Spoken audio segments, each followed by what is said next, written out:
ఎందుకురా బాబు ఇంత రేట్ అంటే కలకత్తా నుంచి తెప్పించాం అంటాడు. నాకు అర్థం కానిది ఏంటంటే ఎక్కడైతే నేను కలకత్తా నుంచి అయితే నాకన్నా మునగాడు వస్తాడా, అక్కడ కూడా నేనే కదా.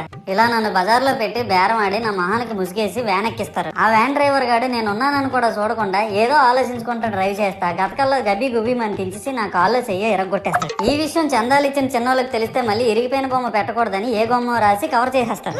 సరేలే జరిగిందేదో జరిగింది, నా భక్తులే కదా కూల్ బ్రో అని చిల్లయ్యే లోపు నన్ను పందిర్లో పెట్టి ముసుగు తీసి నాకన్నా పొడుగున్నే సౌండ్ బాక్సులు 2 నా చెవులు పక్కన పెట్టి డీజే గణేష్ బ్రో అని చెప్పి నా పాటలను కూనీ చేస్తారు. సరేలే పిల్లలు కదా ఇప్పుడు కాకపోతే ఎప్పుడు ఎంజాయ్ చేస్తారు, కాసేపట్లో పూజ స్టార్ట్ చేస్తారని వెయిట్ చేస్తా ఉంటే ఆ 5 రూపాయల వ్రతకల్పన బుక్ చూస్తే అది ఎక్కడ లేని కోపం వస్తుంది. ఏరా నాకు అర్థం కాదు, ఎన్ని సంవత్సరాల నుంచి నా పూజలు చేస్తున్నారు, ఒక్కడికి నా కథ గుర్తుండదేట్రా యాదవ్ వల్లారా. ఓ నా బుక్ లో చూసిన దాన్నైనా తిన్నంగా చదువుతారా అంటే అది ఉండదు. ఏదో బాగా అటర్ ఫ్లాప్ అయిపోయిన తెలుగు సినిమాకి రివ్యూ చెప్పినట్టు చదువుతారు ఒక్కొక్కడును.